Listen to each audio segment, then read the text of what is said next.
Muy buenas Hit Nation, bienvenidos una vez más al Calor de Miami, vuestro programa de los Miami Heat en español. Yo soy Javier Rojo y este es el programa que os trae la actualidad del equipo del sur de Florida, Miami Heat.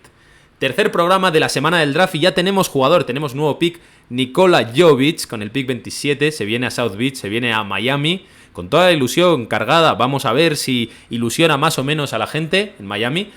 Y bueno, después de tanta especulación, después de tanta pensamiento de que Miami podía traspasar el pick, podía haber trade down, no hubo nada de eso. Miami se queda con el jugador, se queda con la promesa serbia, que cae hasta el 27.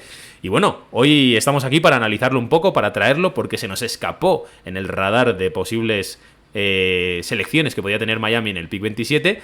Así que hoy vamos a hablar largo y tendido de Nikola Jovic. Y para eso tengo como siempre aquí a mi lado, ¿qué tal Pedro? ¿Cómo estás? Hola Javi, pues muy bien, la verdad, muy contento. Ya sabes que a mí me encanta el draft y quería traer un lo dije, ¿no? Un te lo dije. Un I told you. Un I told you absoluto yo sabía que había prospect ahí, que se quedaban el prospect, que iba a haber juguito en el draft y así ha sido, tenemos jugador nuevo y toca analizarlo. Vamos a analizar todo eso, pero de primeras sé que hoy has dormido mal, ¿eh? Hoy has dormido mal, hoy has trasnochado, te has despertado y has visto el pick, ¿eh? No sé si te has quedado muy contento, ¿eh? Bueno, despertarse a las 4 de la mañana en España, pues nunca, Nunca es nunca plato es de plato de gusto. buen gusto. Eso es. Eso es. Pero bueno, merece trasnochar. Yo soy apasionado del draft y oye, es un momento que apetece. Que apetece No siempre. todos los días tenemos la suerte de elegir un nuevo jugador, así que hoy, como si tuviésemos un regalito debajo del árbol de Navidad, pero en junio, sin que sea Navidad, pero hoy es un día de estar feliz, sea lo que sea, porque tienes un nuevo jugador. Así que vamos a hablar ya de él, vamos a hablar de Nikola Jovic, elegido en el pick 27 por Miami Heat.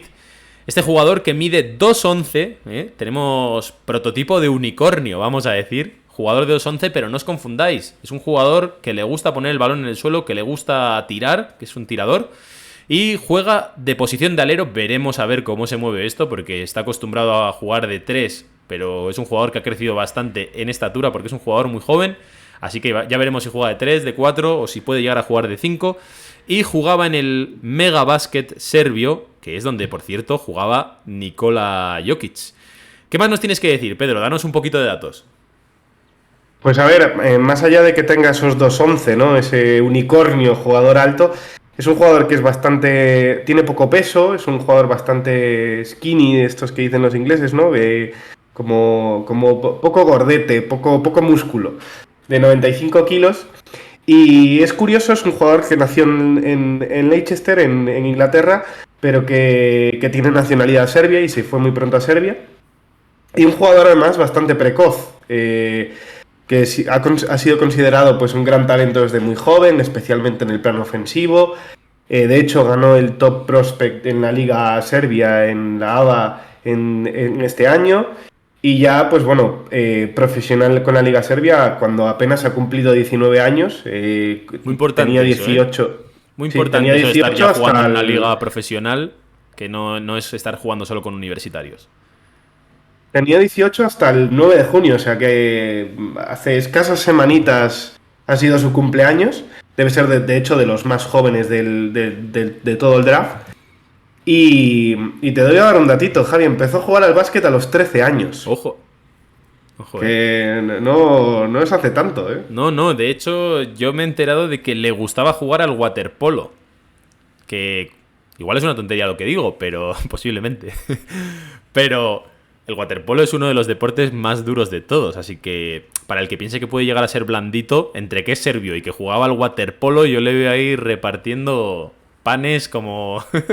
repartiendo de todo, ¿eh, Pedro? Bueno, hay mucho que cortar, hay mucha tela que cortar en ver a este jugador. Es un jugador bueno, que ha tenido bastante presencia para su corta edad, ha sido como uno de los líderes de su equipo. Un jugador además con visos ¿no? a asumir galones. Y bueno, ha tenido unos números que son bastante aceptables, sabiendo que es un jugador que está jugando contra profesionales, ¿no? Con más años de experiencia y sobre todo mucho mayores, más hechos que él. Unos 11,7 puntos, 4,4 rebotes, 3,4 asistencias, 0,6 robos y 0,4 tapones que ha conseguido este año en la Liga Serbia. Pero bueno, más allá de su buen papel con el equipo, por ejemplo, si vemos la comparativa, ¿no? Con jugadores más o menos de su misma edad, en el Mundial FIBA Sub-19, por ejemplo, subió mucho sus prestaciones hasta irse a, pues casi hasta los 18 puntos, 8,3 rebotes o 3 asistencias por partido, ¿no? Debutó, de hecho, este año con la selección serbia, allá por febrero-marzo. Con la selección absoluta. La verdad es que con la selección absoluta. Sí, con la absoluta, eso es. Y un poco, pues digamos, la comparativa de jugador así, dicho mal y pronto, pero la comparativa un poco de jugador que se te viene es un poco el de Danilo Gallinari, ¿no? Ese jugador así, buen tirador, quizá también con ciertas dificultades físicas en cuanto a cómo se traslada eso en la NBA en el sentido atlético, ¿no? De rapidez, pero con buenas capacidades de tirador y con también bastante IQ, bastante capacidad para leer el juego y bastante capacidad para manejar el balón, ¿no? Fíjate que a mí la comparativa, aparte de Gallinari que comentas, me viene por Porzingis, ¿eh? Me viene un poco ese unicornio alto capaz de botar, que evidentemente no tiene mucho cuerpo, digamos, a nivel defensivo, pero que le gusta también mucho el tiro, que tiene, no sé, que es un jugador de ese perfil diferente, ¿no? Pues sobre todo por la estatura, porque ha crecido un montón en estos últimos 2 años. Tengo entendido que antes, no sé si medía 2,05, una cosa así, pero que ha llegado ahora, mide 2,11. Y bueno, eso también ha cambiado mucho. Un jugador que de hecho estaba hace un año, más o menos, pensaba la gente que podía ser un top 10. De hecho, Tancatón, por ejemplo, lo tenía aquí como el pick 23 para los Sixers. Así que, bueno, un jugador que no se esperaba que cayese tanto, quizá por un tema de que es un prospect europeo, ¿no? Que al final siempre, digamos que hay grandezas y hay grandes nombres olvidados, ¿no? En todo esto, porque no hay más que ver que tienes gente como Doncic, vamos a decir, o gente como Sekou Doumbouya, que jugaba en Francia, Frank Ntilikina, que a pesar de que está haciendo una carrera en NBA, se esperaba mucho más de él. Entonces, siempre ese tipo de cosas yo creo que echan un poquito más para atrás a este tipo de jugadores y, o sea, este tipo de franquicias, el hecho de apostar un pick de primera ronda por un jugador europeo. Así que, bueno, sobre todo tenemos potencial, ¿no, Pedro? Sí, yo creo que sí. Además, estoy de acuerdo contigo en el sentido de que quizá los jugadores europeos, es cierto que van ganando como más tracción, ¿no? Sobre todo a nivel de casi, podríamos hablarle de su tocayo, ¿no? De Nikola Jokic, que prácticamente tiene el mismo nombre. No es Jokic y tampoco es el Nikola Jovic del Real Madrid, ¿eh? No lo es. Eso es. No, y yo creo que ahí, o sea, tanto Antetokounmpo como Jokic, ¿no? Han ido elevando el nivel de los europeos y por tanto que las franquicias se fijen más en ellas. Pero es cierto que siempre hay como ese punto de verlo a menos, ¿no? La NCAA mueve además como un gran nivel de análisis, estudios, ver partidos, etcétera, que en Europa no hay tanto, pero sin embargo este jugador sí que es un jugador que llevaba llamando la atención bastante tiempo a ojeadores, etcétera. No es un jugador desconocido, por así digamos, quizá por su precocidad, ¿no? A mí, frente a lo que decías, es cierto que tiene como, quizá por la altura, por esa similaridad, el punto Porzingis. Lo que pasa que aquí la diferencia, digamos, que es un jugador más exterior que Porzingis, ¿no? Porzingis es un jugador más interior, es un jugador más exterior. Se supone que Porzingis iba a ser un jugador más interior, que al final Porzingis tiene una velocidad. Por eso digo que la comparativa puede ir por ahí. Es cierto, es buen tirador, tanto en catch and shoot como tras salir de bloqueo, ¿no? Que le permite además, y eso es bueno quizá para el esquema de Miami, jugar sin balón. No tiene espectaculares porcentajes, pero bueno, todo parece indicar, y esto en cuestión de juventud, ¿no? Que conforme vaya mejorando su selección de tiro, va a ir mejorando los porcentajes que tiene.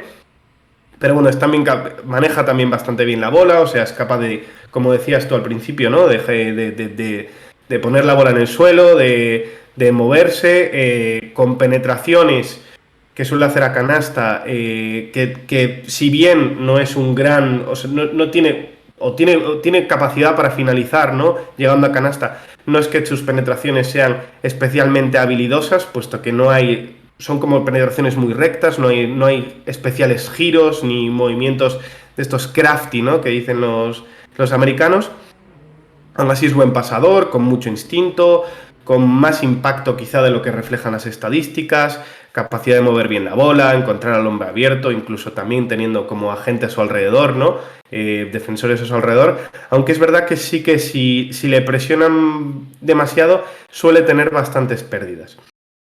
En cuanto a sí las jugadas más utilizadas, eficientes que suele hacer, suele andar como un 20% de uso en jugadas en transición, es decir, es lo que más utiliza para atacar, seguido del catch and shoot con un 19%, y luego pues juega bastante bien el pick and roll con un 13% de uso en ese tipo de jugadas, y las isolation, ¿no? Las ISOs con un 11%. Quizá las dificultades o las partes más complejas, ¿no? que tiene es que no saca ventajas frente a bajitos, o sea, en eso se parece bastante a Adebayo, ¿no? En el sentido, aunque la altura, al ser un jugador bastante alto, en los emparejamientos le permite tirar de 2 por encima de ellos, ¿no? Sin que tenga una gran oposición, pero es cierto que, digamos, el posteo no es su fuerte, le cuesta anotar en el poste porque además, como decías tú también de esto en cuanto a Porzingis, rehuye bastante del choque, ¿no? Es ese tipo de jugador que le suele pasar, y le cuesta hacerse su propio tiro, ¿no? Ganar ese espacio, si bien es buen tirador y tal, el ganarse como el espacio para hacer su propio tiro, pues es algo que no está especialmente ahora mismo en él. Pese a que tiene una gran altura para la posición en la que juega, pues bueno, no es especialmente atlético en cuanto a veloz, ¿no? Tiene dificultades al defender a los tres, a los otros aleros y a los bases en Europa por el escaso o bajo desplazamiento lateral que tiene, que lógicamente, ¿no? Por cómo es la liga, le costará todavía más en la NBA. Y dificultad para defender a los cuatros porque, bueno, por ser un jugador quizá todavía en el que aún está formando su físico, no tiene además un molde de que vaya a ser un jugador con muchos kilos, mucha potencia, y entonces, pues bueno, esa poca fuerza, esa poca corpulencia y quizá la falta esa de choque, pues le hace que sea muy fácil postearle, ¿no? Ahí son un poco las dificultades que puede tener este jugador en el encaje en la NBA. Bueno, ahí ha estado toda la información, vamos a decir, de lo que es él como jugador. Ahora vamos a hablar ya más de cómo encaja en Miami. Y para eso vamos primero a ver qué ha dicho Don Pat Riley, que ha estado hablando tras elegir en el draft. Es lo habitual, ¿no? Que el general manager haga unas declaraciones, así que bueno, aquí traemos unas cuantas de ellas. Y palabra de Pat, Pedro, palabra de Pat. Dice, es uno de los jugadores más jóvenes que hemos drafteado jamás. Es verdad. Pues sí, la verdad, porque llega desde el plano internacional, ¿no? Que Miami nunca o casi nunca ha apostado por jugadores de este tipo, y entonces tiene esa capacidad para llegar antes de tiempo, ¿no? Es cierto que tiene casi los 19 años recién cumplidos, y pocos jugadores del draft llegan a esas edades pasando por la NCAA, ¿no? Eso es. También ha dicho, mide 2'11", es muy largo, puede manejar la bola, va a ser muy muy bueno, ¿eh? Cuidado que Riley tiene muchas esperanzas en el potencial de este jugador. Y después, por último, ha dicho más cosas, pero esto es un poco lo que hemos recogido aquí. Dice, creo que el chico es suficientemente atlético, rápido y largo para defender como queremos en Miami.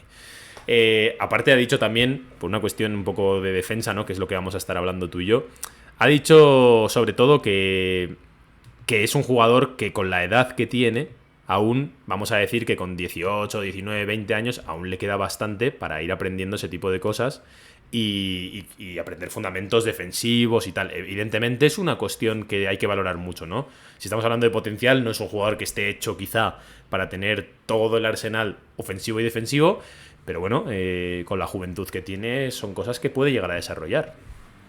Es un jugador con bastante potencial ofensivo. De hecho, en varios scoutings del draft, ¿no? Del prospect, lo ponían como un jugador que puede llegar a ser como un segundo o tercer mejor anotador dentro de un equipo. Pero es cierto que el impacto el impacto inicial, digamos, el impacto a corto plazo que puede tener en el equipo en la NBA ahora mismo es bastante limitado. O sea, aún es un jugador muy joven y por tanto necesita tiempo de crecimiento, tiempo de adaptación y sobre todo muchas cosas por pulir, ¿no? No te has silenciado, Javi. Después de hablar de todo esto, perdón, que aquí tenemos cositas en el directo. Después de haber hablado de todo esto, vamos a hablar un poco ya de nuestras impresiones, Pedro, que yo sé que tienes... Aquí estás muy correcto, pero sé que tienes sensaciones encontradas, ¿eh? Si quieres empiezo yo, antes de dejarte a ti poner las contras. Yo, evidentemente, lo primero de todo te voy a decir, confío mucho en la front office, confío bastante. Entonces, evidentemente, a pesar de que puedas ver ciertas fallas, yo creo que Miami tiene un largo historial de aciertos y eso yo creo que eso es algo que hay que valorar mucho y hay que tener mucha paciencia.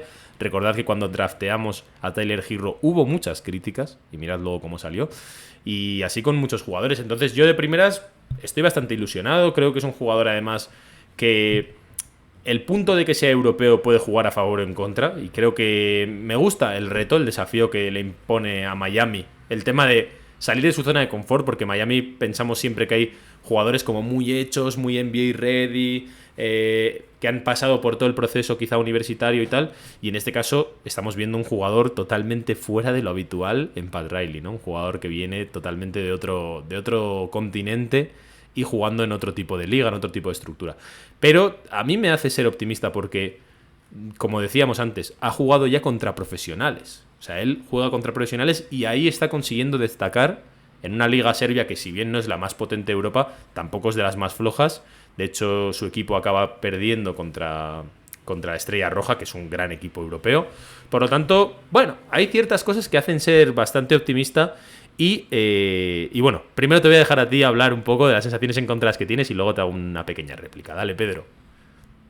Bueno, yo voy a otra vez más, otro programa más, Javi, vuelvo y casi le voy a poner cartel a confesiones. El tacañón. No, y no tengo tanto problema con el jugador, creo que puede llegar a ser un buen jugador, sino más en qué estás pensando Miami Heat. Esa es mi gran pregunta, ¿no?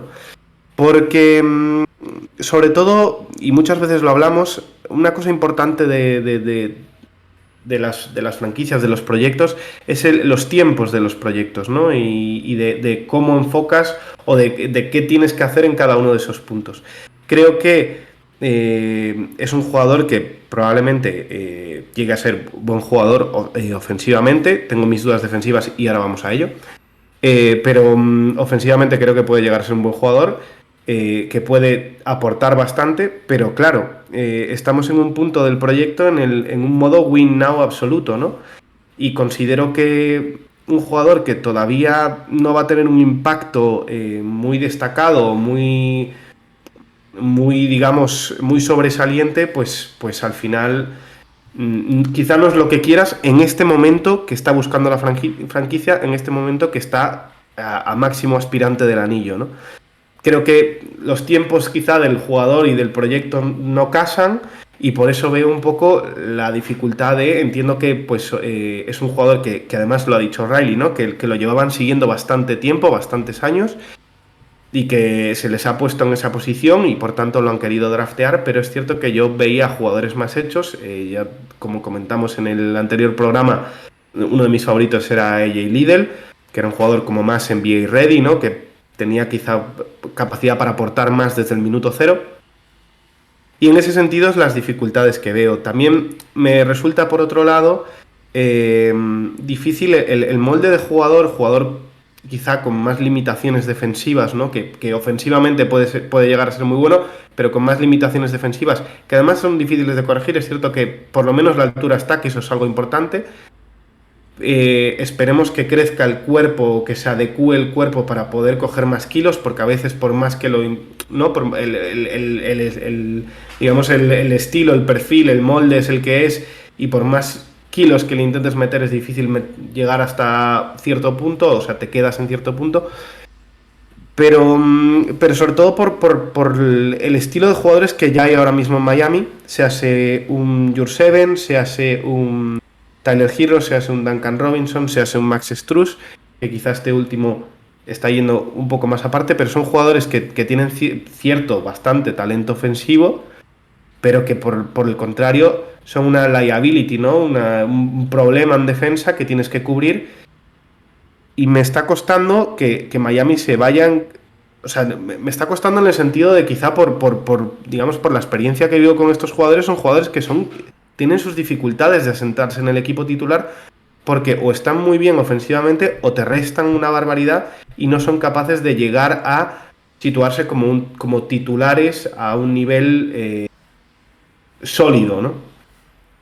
Y entonces me preocupa ese punto, porque para un jugador de ese estilo de molde, en el que tienes un jugador con producción ofensiva, que además te puede dar rebotes, salto, etcétera, ya tienes a Jurseven. ¿Lo vas a desarrollar o no lo vas a desarrollar? Desarrollar dos jugadores que pueden tener un perfil, no, obviamente son jugadores distintos, unos exterior, otros interior, pero bueno, más o menos entendiéndome, que pueden tener las mismas dificultades y las mismas y tal, no sé, lo veo como casi reiterativo, repetitivo, capicúa, como quieras llamarlo, y me cuesta ver en ese punto qué es lo que está pensando Miami Heat, y sobre todo en un punto además en el que Tucker pues tiene posibilidades, llamémoslo posibilidades, de también estar fuera. Pues un jugador como el propio Lidl, ¿no?, podría haber venido bien para suplir esa posición. Vale. Me gusta porque creo que es importante tener los dos puntos de vista, uno más positivo y otro más crítico, vamos a decir. Yo voy a ser el positivo. Y no por serlo, sino porque realmente pienso ciertas cosas que me invitan a ser más optimista. Por una parte, si bien es cierto que muchas veces encaramos el draft viendo las necesidades del equipo, hay que tener en cuenta que no sé hasta qué punto una franquicia, por mucho que esté en modo win now como es Miami, va a depender en un rookie el tema de darle el 4 titular o el 4 suplente, cualquiera de las dos. Yo pienso personalmente, y esto ya lo hablaremos seguramente cuando llegue la agencia libre, que Miami, si quieres ganar el anillo, quieres tener cosas muy seguras. Incluso aún habiendo elegido a un jugador quizá más del perfil Miami que te cubría esa posibilidad, como es AJ Lidl, tampoco sabes si vas a confiar del todo en él para que sea el 4 suplente llegado a determinado punto. Por lo tanto, no tengo tanta presión, por así decirlo, en cuanto al pick del rookie por necesidades del equipo actuales. Eso por una parte. Por otra parte, me parece también muy inteligente, vamos a decir, pensar en coger gente de techo alto, porque al final son activos que te van a poder, digamos, van a tener cierto valor de mercado incluso aunque salgan mal, ¿no? Porque son primero porque es muy joven, y segundo porque realmente parece ahí haber cierto potencial como para, uno, intentar desarrollarlo, evidentemente, y tener sin ningún tipo de prisa y poco a poco que vaya entrando para que sea un jugador de futuro en Miami. Pero también si por lo que sea quieres hacer un trade y quieres conseguir un jugador más valioso, más presente, vamos a decir, una estrella, puede ser un jugador que, independientemente de cómo juegue en Miami, va a seguir teniendo valor, por lo menos por lo pronto, en esta temporada y pico. Eso me parece muy interesante y eso me parece realmente, como digo, inteligente, porque es que si tú drafteas un jugador que encaja mucho en el molde que tú quieres, el valor para el resto de los equipos va a ser muy bajo, porque para ti puede ser alto porque te encaja bien, pero para el resto tiene que encajar muy bien en las necesidades concretas, que por ejemplo podría ser el caso de Jay Lidl, ¿no?, que igual encajaba muy bien en Miami, pero si lo quieres traspasar va a valer muy poco porque en otro equipo igual no te encaja nada, no tiene mucho techo, es un jugador que ya es lo que es. Entonces, como digo, ¿preferirías haber drafteado un jugador que ya te encajaba, pero que igual no estabas dispuesto a darle tantos galones porque al final vas a querer un 4 suplente de garantías y no un rookie, pudiendo tener un jugador ahí más de desarrollo y tal? A mí eso me hace ser optimista, me hace decir, está bien jugado, porque creo que todos los escenarios son relativamente buenos, salvo que sea una catástrofe absoluta, pero es que con 18 años es muy complicado que sea una catástrofe absoluta. Entonces, son jugadores que, a pesar de jugar mal, ya hemos visto que en la NBA, que solo por la edad y solo por el prospect, vamos a decir, ya les hemos visto ser realmente valiosos en lo que es la NBA y en lo que es el valor de lo que tienen estos jugadores. De mercado. Exacto. Entonces yo no sería especialmente pesimista con esa visión de lo que quiere Miami, porque creo que te va a valer para de cara al futuro lo que tú quieras hacer. Así que a mí en ese sentido estoy bastante contento, estoy bastante ilusionado, además, insisto, por el hecho de que Miami no haya cogido otro jugador hecho con un molde, ¿no? Así, tac, y se salga exactamente el mismo jugador, limitado ofensivamente, defensivamente un toro, muy dependiente de lo táctico y de que Spoelstra le pongan el punto. Me gusta que haya cogido un jugador más creativo, más diferente y ver qué sale por ahí, porque Miami no tiene prisa en desarrollar y creo que, de hecho, no va a depender de él, que es algo también muy positivo para la temporada, no depender de un rookie. ¿Te he convencido? Bueno, no son, no, a ver, son dos caras de la misma moneda y dos formas de verlo diferente. Posiblemente ni sea tal como lo pintas tú ni tal como lo pinto yo, ¿no? Sino que sea una escala de grises, ni ese blanco ni ese negro. Y también es cuestión de, al final, el tiempo es lo que acaba dando la razón y sobre todo, qué es lo que acaba viendo el valor de ese jugador y lo que importa a ese jugador, ¿no? Sí, a mí la única duda que me deja es el tema de si puede ser 3, puede ser 4, porque con esa altura le veo difícil que sea un 3, por un tema, pues eso, de que defensivamente se le van a ir y que ofensivamente sí que es verdad que puede acabar por encima de los demás, pero se le ve más como posición 4, es que de hecho ya es un 4 altísimo, siendo un 2 metros 11. Pero bueno, yo creo que esta es un poco la perspectiva aquí. Hay las dos posiciones. Lo bueno es que lo vamos a tener ya muy prontito jugando en la Summer League, que tenemos varios jugadores undrafted que sé que te apetece comentar, porque de hecho hay uno de ellos que se ha llevado también bastantes buenas críticas, ¿no? De hecho salió Duncan Robinson hablando de él y también un periodista, ahora mismo no me viene, lo he dicho antes en otro directo, pero hablaba muy bien de este jugador, que además a ti te ilusiona bastante, ¿verdad, Pedro? Sí, el periodista es David Aldrich, el Eso mítico es. narrador. Y sí, en principio el jugador es Jamar Bouillea, que es un base de San Francisco. Ha cumplido toda su etapa universitaria, ¿no? Y me parece un jugador interesante, ya es un jugador con 22 años, ya más hecho, porque tiene esa capacidad de three-level scorer, ¿no? De triple amenaza, para anotar un poco desde todos los puntos de la pista, es bastante habilidoso, buen pasador. Tiene además un go-to-move, ¿no? Que es bastante interesante, que es un step back que suele hacer a la derecha para tirar. Y la verdad es que más allá de... es un jugador así como bastante larguirucho y tal,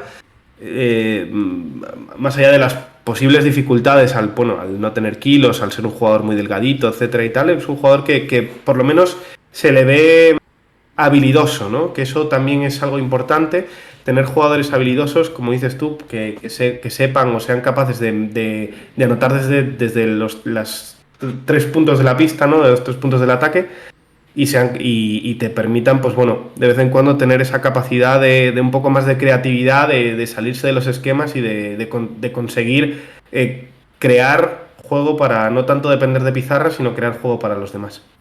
Pues ahí está. Así que ahí lo dejamos aquí a Nikola Jovic. Posible robo del draft, Pedro. Nos lo han dicho varios expertos. Y bueno, la semana que viene venimos ya cargaditos. Venimos con la estructura salarial de Miami Heat, intentando mirar qué puede pasar en la agencia libre. Y también vamos empezando a mirar lo que nos gusta, el tema de la Summer League, el tema del veranito, Jurseven, Nikola Jovic, Highsmith, Jamari que ahora mismo no me viene. Tenemos por aquí Jamari Bouye, Jalen Hardaway, que también se ha firmado, Brice Hamilton, Brinson Williams, Jamal Cain, Aaron Wheeler, o sea, aquí ya ha habido bastante gente. Miami, ya sabéis que se mueve para buscar undrafted y nosotros para intentar saber cómo se pronuncian los jugadores. Efectivamente. Para eso es difícil, es más difícil casi que buscar a los jugadores. Así que nada, dejadnos en los comentarios si queréis, si estáis más de acuerdo con la manera crítica de ver que tiene Pedro las cosas, ¿no? De decir, no sé yo si este va a encajar, o también sois positivos como yo. Están bien las dos, aquí se respetan todo tipo de opiniones, así que lo dejamos por hoy, Pedro. Que puedas descansar hoy bien, que hoy puedas dormir y sobre todo que te sigas ilusionando con la Summer League, porque esto viene ya. La California Classic. Esto no para. La California Classic y Las Vegas, que nos vamos al oeste, así que nos vemos en la semana que viene. Seguimos aquí como siempre en el calor de Miami.